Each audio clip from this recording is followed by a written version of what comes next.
दिल्ली की सरहदों पर भी हालात कुछ कम नहीं हैं।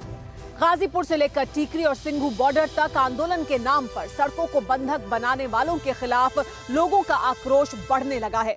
वहीं किसानों के नाम पर सियासत चमकाने का दौर भी चल पड़ा है। किसान नेता राकेश टिकैत के इमोशनल दांव ने आंदोलन को थोड़ी मजबूती दी है, लेकिन वहीं दूसरी तरफ प्रधानमंत्री मोदी के विरोधियों को इस पूरे मामले में एक मौका दिखाई दे रहा है। प्रधानमंत्री नरेंद्र मोदी के विरोधी इस मौके को अपने फायदे के हिसाब से आगे लेकर चलना चाहते हैं। कैसे किसान का हमदर्द बनने के लिए आज दिन भर कंपटीशन चलता रहा, देखिए इस रिपोर्ट में। पत्थर, खंजर और तलवार से वार। तस्वीर खौफनाक है, लेकिन साफ है कि ये किसान नहीं है, कतई नहीं, हो भी नहीं सकता। इसलिए देश की राजधानी की सरहदों पर फिर संग्राम हुआ, बेहिसाब हुआ, लाठियां चली, आंसू गैस के गोले दागे गए। ये सब क्यों हुआ, उसे इन तीन तस्वीरों से समझिए। दिल्ली के ये वो तीन बॉर्डर हैं जहां 2 महीने से ज्यादा वक्त से किसान के नाम पर आंदोलनकारी जमा है। 2 महीने से ये रास्ते पूरी तरह से बंद थे, लेकिन 26 जनवरी को आंदोलन के नाम पर देश के दामन पर जो दाग लगा, उसके बाद से इन तीनों बॉर्डर्स के करीब रहने वाले लोगों का सब्र जवाब दे चुका। स्थानीय लोग हर हाल में बॉर्डर खाली कराना चाहते हैं।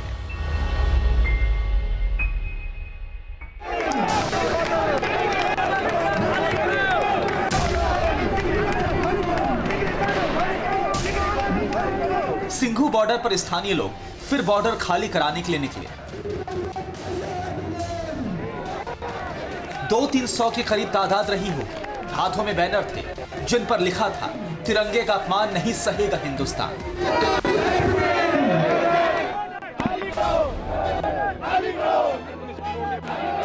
लोगों की भीड़ उस जगह की तरफ बढ़ चली जहां 2 महीने से टेंट वाला गांव बसा हुआ है,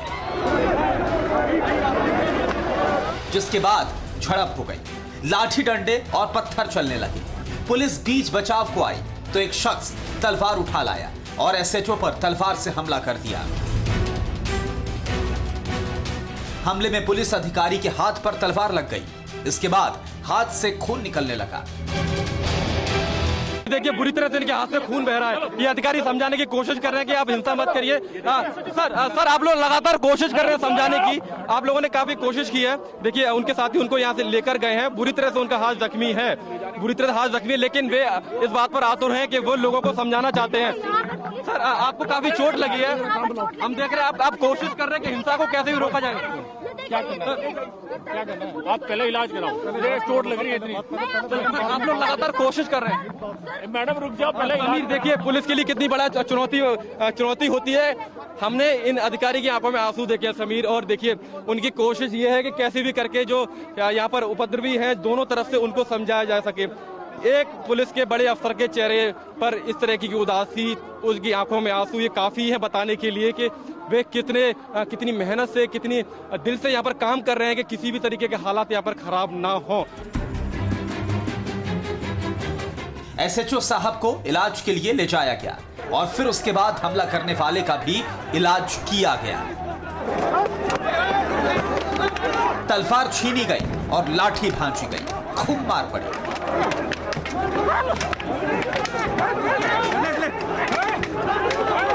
जिसके बाद हिरासत में ले लिया गया। लेकिन सवाल बरकरार है, पुलिस पर जानलेवा हमला करने को किसने उकसाया? उपद्रवियों में इतनी हिम्मत कहां से आ रही है? कौन है जो कि अन्नदाता के नाम पर खून बहाने पर आमादा है? इन सवालों का जवाब गाजीपुर बॉर्डर से आई तस्वीरें काफी हद तक साफ कर देती हैं। रात भर हंगामा, हलचल और सस्पेंस का सेंटर रहा गाजीपुर बॉर्डर।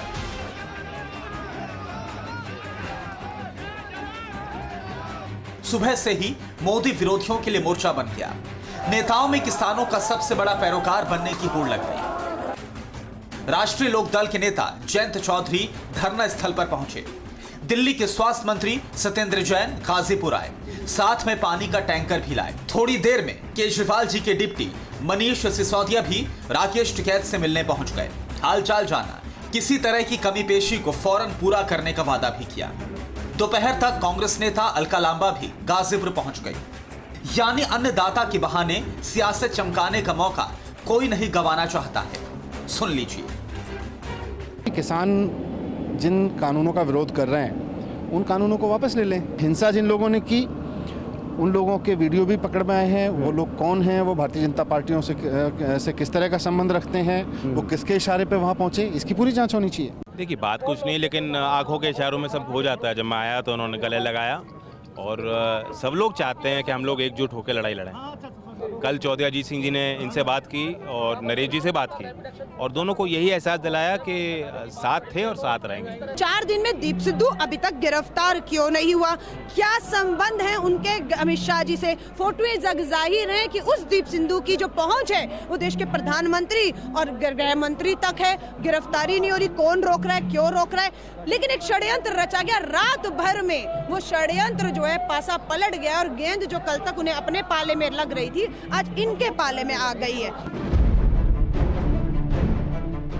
जिस जगह पर किसान 2 महीने से धरने पर बैठे थे, वही गाजीपुर अब नेतागिरी का अड्डा बनने लगा है। यूं लगता है मानो किसानों की रहनुमाई का कंपटीशन चल रहा हो और जब मौका हो तो योगेंद्र यादव भी भला कहां पीछे रहने वाले थे। देश के किसान के जिस घर में मेरी आवाज जा रही है, मेरे किसान भाइयों बहनों, आज अपनी फैमिली के एक मेंबर को यहाँ भेजो।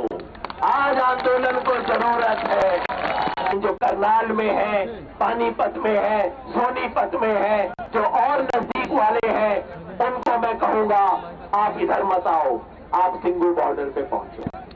क्योंकि अब ये सरकार अपनी नीचता पे उतर आई है।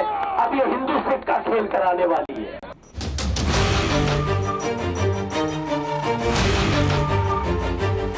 छब्बीस जनवरी को जो हुआ वो देश ने ही नहीं दुनिया ने देखा। गणतंत्र के पर्व पर गणतंत्र के गौरव को जो जख्म मिला है उससे लाल किला अब भी गमगीन है। भीड़ को किसने भड़काया, उकसाया, अपने इशारों और इरादों पर नचाया, ये तो पुलिस पता लगा रही है, वो भी एक एक सबूत के साथ। लेकिन जो हुआ, जैसा हुआ, कैसे हुआ, ये हर हिंदुस्तानी ने देखा। लेकिन सियासत का तकाजा है, इसलिए अन्नदाता के कंधे पर बंदूक रखकर सियासी तीर दागे जा रहे हैं। अखिलेश यादव ने राकेश टिकैत से फोन पर बात कर समर्थन जताया। अरविंद केजरीवाल ने कहा किसानों को देशद्रोही कहना सरासर गलत है। कांग्रेस महासचिव प्रियंका गांधी ने भी राकेश टिकैत से फोन पर बात की। यानी किसान के नाम पर सियासी गुंजाइश हर मोदी विरोधी तलाश रहा है। अन्नदाता के नाम पर हर कोई अपना नफा नुकसान देख रहा है। राहुल गांधी को सुनिए। मैं किसानों से कहना चाहता हूं, हम सब आपके साथ हैं।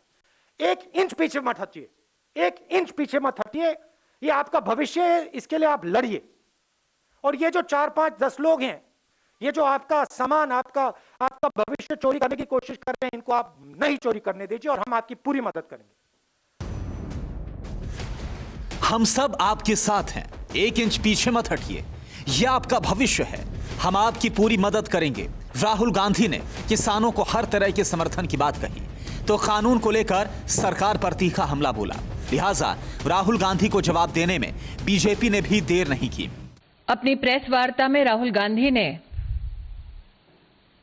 अपने 15 साल के राजनीतिक अनुभव को जताते हुए ये ऐलान कर दिया कि 26 जनवरी को जो दृश्य देश ने दिल्ली में देखा, वही हिंसा राहुल गांधी का मानना है। साफ है किसानों का आंदोलन अब सियासत का अखाड़ा बनने लगा है। मुद्दतों बाद मोदी विरोधियों को मौका मिला है, इसलिए हर कोई पीछे नहीं रहना चाहता। लेकिन राकेश टिकैत को इससे गुरेज नहीं है। टिकैत तो ये तक दावा करते हैं कि उन्हें बीजेपी नेताओं का समर्थन भी हासिल है। और प्रियंका गांधी कांग्रेस और आम आदमी पार्टी ने भी जिस तरह से समर्थन का ऐलान किया है, आज मैं समर्थन बीजेपी के लोग जी यहाँ आ नहीं सकते। आज दिल्ली के 2 महीने से ज्यादा का वक्त हो चुका है जब दिल्ली की सरहद पर किसानों ने डेरा डाला था और तभी से किसान लगातार सियासी दलों को आंदोलन से दूर रहने की बात कहते रहे हैं। लेकिन 26 जनवरी को जो हुआ उसके बाद दिल्ली के बॉर्डरों के हालात ही नहीं बदले हैं। बल्कि किसान के नाम पर सियासत का खेल भी शुरू हो गया है। इसकी वजह भी जाननी जरूरी है। फरवरी मार्च 2022 में 5 राज्यों में चुनाव होने हैं। इसमें देश का सबसे बड़ा राज्य उत्तर प्रदेश भी शामिल है। उत्तर प्रदेश के साथ ही उत्तराखंड, पंजाब, गोवा और मणिपुर में विधानसभा के चुनाव होंगे। नवंबर दिसंबर 2022 में गुजरात और हिमाचल प्रदेश विधानसभा के चुनाव कराए जाएंगे। इसलिए किसान के नाम पर हर पार्टी को अपनी सियासी जमीन को उर्वरा करने का मुफीद मौका नजर आने लगा है। यही वजह है कि गाजीपुर से लेकर सिंघू की सरहद तक नेताओं के दौरे हो रहे हैं। लेकिन देश का अन्नदाता समझदार है, इसलिए सब समझता है। Bureau report, TV9 Bharatvarsh. 2 महीने से ज्यादा का वक्त बीत चुका है। 11 दौर की बातचीत हुई, हिंसा हुई, हंगामा हुआ, लेकिन आंदोलन अभी भी जारी है। समाधान क्या होगा ये कोई नहीं जानता। ये आंदोलन कब तक चलता रहेगा इसका भी जवाब अभी हमारे पास नहीं है। लेकिन अब किसानों के बाद बात करते हैं देश के जवानों की, जिन्होंने 3 और आतंकवादियों को ढेर कर दिया। जम्मू कश्मीर में 3 आतंकवादी छिपे हुए थे। जम्मू कश्मीर के अवंतीपुरा के त्राल में इन 3 आतंकवादियों की जैसे ही जानकारी मिली, सुरक्षा बलों ने जॉइंट ऑपरेशन चलाया और एनकाउंटर में तीनों आतंकवादियों को ढेर कर दिया। इस साल अभी तक 10 आतंकवादियों को सुरक्षा बलों ने मौत के घाट उतार दिया है जम्मू कश्मीर में। इसी वजह से खेत में किसान और सरहद पर जवान देश की हिफाजत, विरासत और ताकत की नींव है। लाल बहादुर शास्त्री ने इसी वजह से नारा दिया था, जय जवान जय किसान।